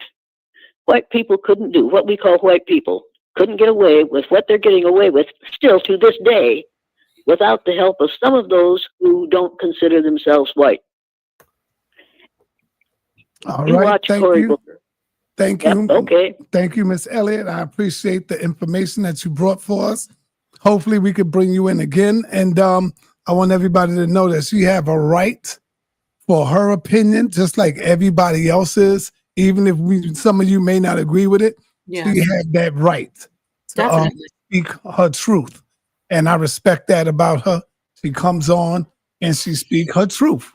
Yeah, it's not just that you have a right. You're an elder, and we respect you. I appreciate you taking the tough questions. That's what we do over here. It's all respect, and I love your work. I too have been following you since I was a teenager. Thank you for answering these questions. Thank you, Miss Elliott. We appreciate you coming through. Well, get the National Geographic magazine for April of 2018 and read it. Yes, I wrote that down. I'll definitely want to try to look that up and see if I can find that. That's important. And download that map that's in there and have it enlarged and frame it and hang it on the wall. And insist that every classroom have a copy of that map in their classroom. All right. The schools in the United States of America could be teaching the truth if they would use that map. It would make it difficult for them to lie any longer. But you've got to see that map to realize where we all came from and what we need to do in order to appreciate one another. And with that, thank you. We appreciate you. Thank you, Miss Elliott. Yes, have a good day. Thank you. All right, man. So y'all got to remember the audience out there, man. This woman is 91 years old. I don't want to keep too much pressure on her, put too much, because you got to understand, she's not studying like a lot of you young bucks out there that's doing now, where you find the new stuff out. So appreciate, I don't understand why y'all don't see that. Nobody pressured her with history. Huh? I don't think she was pressured with history. I mean, just in my opinion, it's just, she's great. Nepal, I love her work. I'm not talking about you, Nepal. Relax. No, I'm just saying, I didn't see her get pressured with history at all. I know, but I just want the people to understand she's 91 years old. We don't know the blood pressure or none of that stuff. We want to keep it mild. I don't want her to have to amp up, and I don't want that. That's what I'm saying. So I want to thank everybody, but I also want to continue playing Professor James Smalls, and we're going to have Professor James Smalls close us out. Let's go. When you realize and see the type of dugouts they have in West Africa, they could have made it here, But the African from the continent, now we've been dealing with that crack for 3,000 years. We had gotten immunity to him. The Greeks, the Romans, the Visigoths, the Arabs. So we were pretty much immune to his stuff. We're the strongest dude in the world. And so we came here because they knew what we knew. We didn't come here because they wanted to work some black folks. We came here because they were looking, they had found some land. Agriculture was the only thing they could do, but they didn't know a damn thing about doing it. They went to the one place where some people had taken the science of agrarian and agricultural science to a level that it would make sense. They see it as far back as ancient Kemet, but definitely in West Africa. And so we were brought here to be the architects. We were brought here to be the metal workers. We were brought here to be the brick workers. And we were brought here to be the farmers. And when I started talking there earlier, I was going to talk about the nets, because we fish a certain way where I come from in the South. And there's a net called casting. You know what a cast net is? Put one hand in your mouth and you swing. Okay. And then you have the cow horn in the middle where you draw the line. I used to make those things with my grandfather. The genesis is it is ancient Kemet. Yes. Okay. We had the other net that they use in Africa today that you see them pull when you're going along the coast. We call it seining, that big long net with the weight on the bottom and you go out and form a U. My big brother and them would go in the boat and they'd make the U. You anchor the net down on one side and you let it sit for a couple hours until you feel the weight of it pulling. Then the whole community would pull and we sing. They do the same. When I got to Africa and see them doing that, I thought it was back in South Carolina. I saw it right out. Well, it comes from Africa, brother. That's my point. Yeah. The very needle they use to fix the net, it's a needle that's shaped like this with a little thing down the middle. The very needle Grandpa would fix his net with, that's the needle they still use in Ghana today. So we got all of the things that show we came from there. We brought our tools from there. We brought our culture from there. But we can't deny, see, we don't want to be them. We can't deny that we were here. We were here. Some of us were here. But that's a very small amount of people. Yes. There is nothing to show an appreciable population. And much of that population was in Southern Virginia and primarily in South Carolina.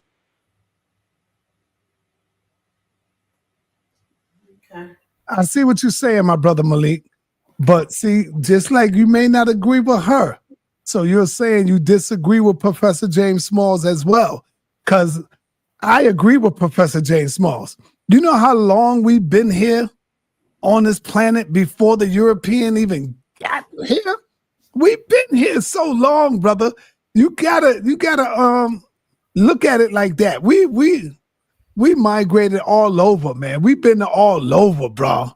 All over, man. That's all. And Professor James Smalls is telling you right now, he used to be in the Navy. You know? So he been living on the goddamn water for like damn near 2 years, he said. 2 years living on the water.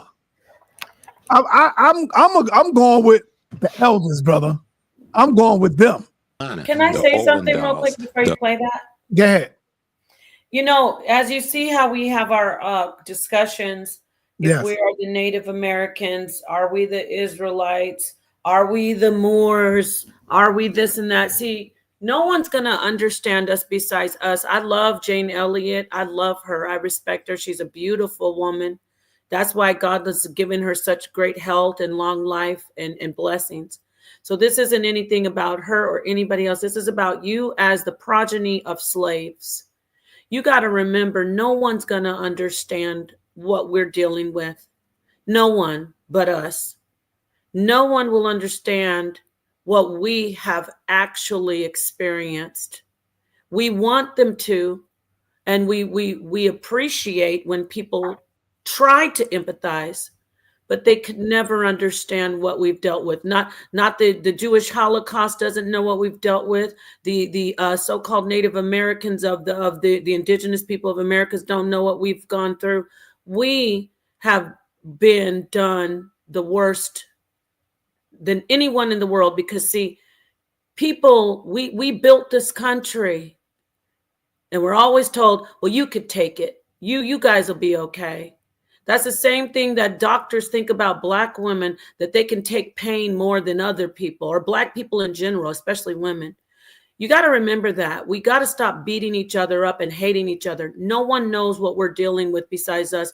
And this is nothing to say we don't want people to try.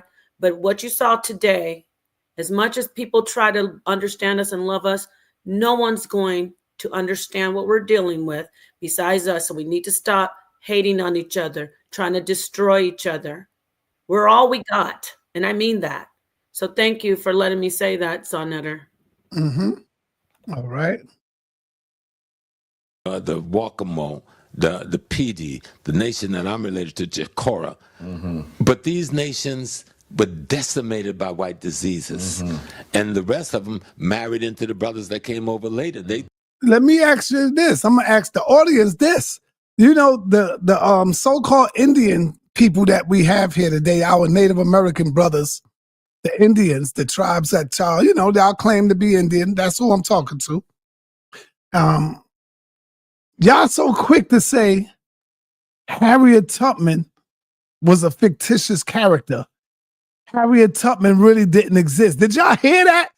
I mean, Dane Calloway put out a documentary saying that. And then they also said, Dane Calloway. Oh, wow. And then they also starting to say now that Frederick Douglass was not real. But they have yet to say, was Christopher Columbus a real character?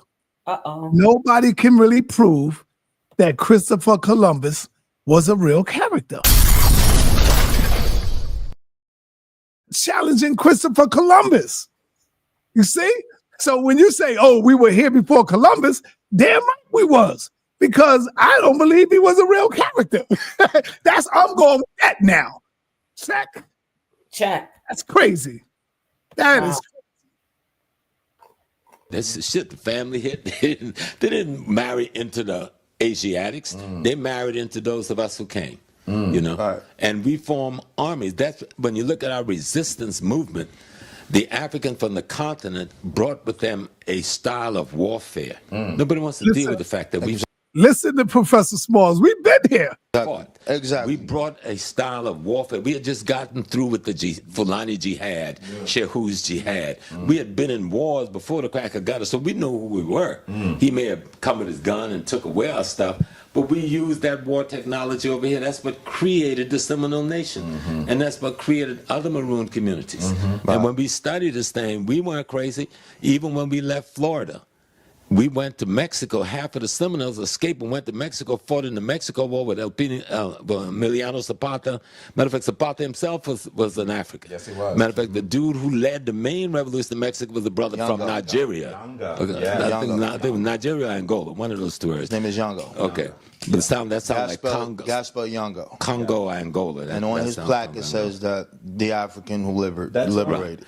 So the brothers and sisters who are raising these either are one or two things. Either they're deliberately ignorant and don't want to study.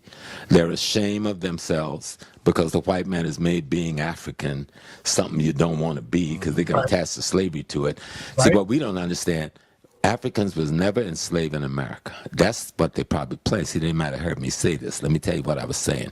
I was saying because the only person can define my condition is me. You can put some chains on me, but you can't make me a slave. That's the point I think I was making, and somebody may have twisted that. All right. Because what I was saying is that I'm never a slave. I'm not a slave. My ancestors were enslaved. That's right. Somebody tried to enslave me, but that was his mind. That shit was in his mind. You could put me in a cell 2 foot by 2 foot and I'd still be free. You can't take that. That's right. And we didn't give them that. Right. And that's why we were able to fight to destroy this nation. That's right. The Civil War is our war of liberation. Yes. Without us, these suckers would still be whistling Dixie today. You know, that's our war of liberation. And so, no, I'm an African from the continent. My Pat Joe was sold into slavery at the town. That's my great-grandfather. Matter of fact, I was trying to put him up on the internet last night, and I couldn't figure out how to do it on my Facebook thing. I got grandma out there, though. Yeah. So I got a picture of his wife, Matt Hope. That's my great-grandma.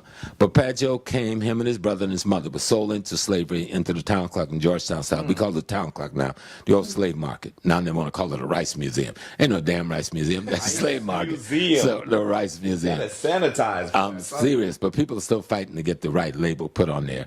So, and they sold him and his mom into slavery to a Virginia family. At 16, he's 7 feet tall. Wow. He's Tutsi. So he escapes from slavery with his mom and his brother. He don't know any place else to go except the place he remember coming from as this little boy. So he comes back to Georgetown, to the slave market. On his way there, he gets picked up by this white boy named Alston. All right, so there you have it. In closing, before I close, I know Nepal want to have some last words. Let me give you my last word. As y'all can see, Pastor Bennett is making his way back out of retirement. And I think this is going to be a hell of a one. You know me, I was going to give it up for free, and I was just going to ask the people for donations. But you know how y'all do with me. Y'all don't show the love like y'all supposed to. I got to practically pull you. And I wouldn't, Nepal tell you, I love to give it to y'all. Even put it on my Patreon. But I was like, you know what? I might as well just sell the goddamn tickets. It'd be better off for me. I could get what I could get, whatever, off of it. So this is going to be a pay-per-view. Salvation is also for non-Israelites. And it's going down May 3rd. I got to put May 3rd on there. I just got the call from Captain today, and he told me it will be May 3rd. Let me see. Let me click on my calendar. May 3rd is on a what day? Well, May 3rd, we're supposed to be in Texas. Yes, May 3rd will be. Oh, why May? What? Come on, Captain. May 3rd is a Saturday. I mean, a Thursday, brother. Oh, no, it ain't. Let me see. Let me make sure. No, it ain't. May 3rd is a Saturday. Oh, May 3rd. Hold on. My calendar looking crazy right now. Yeah. Yep. You just have May. You don't have 3rd. I know, because I didn't have the date. Now I will put the date on it. So you're okay with that? Because I'm going to be in Texas. Yeah, I'm okay with it. Okay. Okay, May 3rd will be on a Saturday, y'all. We can do it from Texas. True. Got to bring my computer, but May 3rd is on Saturday. So, yes, family is going down. It's going to be crazy right here. Captain running again. And y'all can't say Captain going to automatically win this. Remember, the last debate they had, Pastor Bennett beat Captain Tazariak. How many of y'all remember that? Pastor Bennett beat Captain Tazariak, right? So that's why I think Captain want revenge now. So it is what it is. Well, sa.neter, I will say the best debate I've seen on this topic was none other than sa.neter and Apostles of Quan. Mm-hmm. I don't know if they're gonna be able to top the energy. I think Pastor Bennett had found a lot of stuff, and that's why he hit me up and said he want to come out of retirement. He want to get this debate. Okay, it's gonna Captain be good. was having his baby. Knock it off, Sa. No, even before he was having his baby, Pastor Bennett was pounding on him. He was beating him. You know. Oh, that's when he had to go to the hospital. His wife was in labor. Yeah. I remember that. Yeah. So I don't know who's going to be Muhammad Ali after this. Who's going to be on the floor after this debate is over? That remains to be seen. Nepal, close us out. All right, thank you, sa.neter. I want to say thank you to the audience. First, thank you to the guest once again. 91 years strong. That's beautiful. Yep. And she's been experiencing. I don't agree with the reparation thing, but and the energy that when you saw me turn up had nothing to do with her. It's the fact that we are still asking for reparations. It has nothing to do with that beautiful elderly lady who's done a lot of work and to try to stop her people from being racist against us. She's a very lovely lady. The energy, the frustration, and the turn up is that we are still asking for people to the government to acknowledge our contribution to this country. It's not about, our land being taken or, us being put in, like the Japanese put in concentration camps. We built this. That's we get a cut of that. You understand? That's our money. It's my money and I want it now. So with that said, hold on. I want to go challenge you on this. Not really challenge you, but put this out there. Yeah, peace. The reason why we still The reason why we are still asking for reparations is because our people is not on board. When the Jews did it, they was all together. They was all on board. But with us, you have some of us saying, I'm not African, and they don't want reparations, and they fighting against it. But if they seen a unity within African Americans, God damn it, we would have been had reparations by now. But because we are divided, because you have groups out there that's going against the reparations, you got the Moors that's saying, I'm not African. I'm Moorish American. The Israelites. I'm Moorish American. Then you got the Israelites.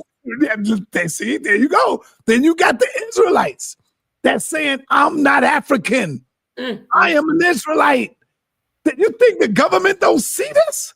They see it all. They know that we are mixed up and confused as hell. And then now we got the Indians, the Native Americans. I'm not African. What are you talking about reparations? What, Harriet Tubman and Frederick Douglass aren't real? And it wasn't no Harriet Tubman that freed us. Bruh. When the government sees this is what gives them the hold off and say, you know what? They don't even know who they are no more. That's why I say we got the biggest identity crisis in the world. Nobody else have this. Sadly. And so because of that, we don't have reparations. There's no unity. When the Jewish people asked for theirs, they came together like a solid block. Yes. And they went for theirs. Yes. And real quick, I wanted to mention this once, respectfully after she left. The government has paid Native Americans. I'm all for them getting more, just like she was saying, but we haven't gotten a damn thing. There's an article, if you look in the Smithsonian, I'm looking right here. It was in 2016. The article came out and said, why the U.S. government is paying $500 million in settlements to 17 tribal governments. And then we have other information, the Indian Claims Commission. I know we'll have a lot of people like Top Cats and them come in and talk about this. They're very well versed on it. But, monies have been given, land has been promised, and the government's slimy. They have lied to the Native Americans. But the Devil's Punch Bowl, okay? If you know that. We find out that we get so-called free, and we've been working and building plantations, building land for Americans, and then you just go. Even in the court of law today, if you're a wife or a husband that is a stay-at-home mom or dad, and you're married for years and years and you don't go work, even the government, the judicial system will give you what it's called alimony. That means you were working for whoever while the other person went and built. And when things break up, they get some payment. Get it? So when slavery ended, they went ahead and assassinated Abraham Lincoln. And then they came right in and just started dogging on us. We didn't get anything. In a nutshell, we should bring Jabari back in. He's a great historian. I would love for him to really talk about that. So it would be great. And no reparations are coming. Yeah, we know. We already understand what time it is. However, it's disconcerting, and I'm not gonna lie. I'm not shocked, but my heart is a little hurt. I'm hurt to hear somebody who is a pioneer for so-called equality, and then they come in and say, you got to stand in line behind. We built this country. Okay? We built this country. If it was a barren land with roaming buffalo, and I'm not trying to be funny, that's not what this country made money off of. The country made money off of our blood. We were sold. Our children were sold from right under our skirts. Our husbands and our wives were sold to different people for centuries. For centuries. It was worldwide. It wasn't just white people oppressing Native Americans on this land worldwide. Don't play with us. Stop playing in our face. No, respectfully, thank you, but no thank you. Okay? With friends like this, we don't need enemies. Okay? Don't tell me somebody else gets to come before us. That's an insult. And I love you, but you're not qualified any longer. Okay? And there is black and white. How's that? I know you don't want me to ruin the show. I like being black. I love it. Yeah, but I do too. But she was right on that part, though. I do. I love being black too. But she was 100% correct. That was all used as political, and and we flipped it. That's how powerful on the street that the European is nothing but a light-skinned African. I said that. Okay. No, but she's talking about phenotype, and I love her for that. But we're beyond phenotype. We're dealing with politics now, because I want to get back to, and this isn't about her. I want to get back to what we're talking about. What's going on in South Africa? Look what they're doing to the Africans in Africa. These people are over there saying, "Help us, United States," and the United States is actually trying to help them, saying that they're victims. How are you victims when you came in and colonized and raped and, pillaged and raped, and you came in and oppressed and pushed people out? Are we forgetting about what Mandela was doing during apartheid?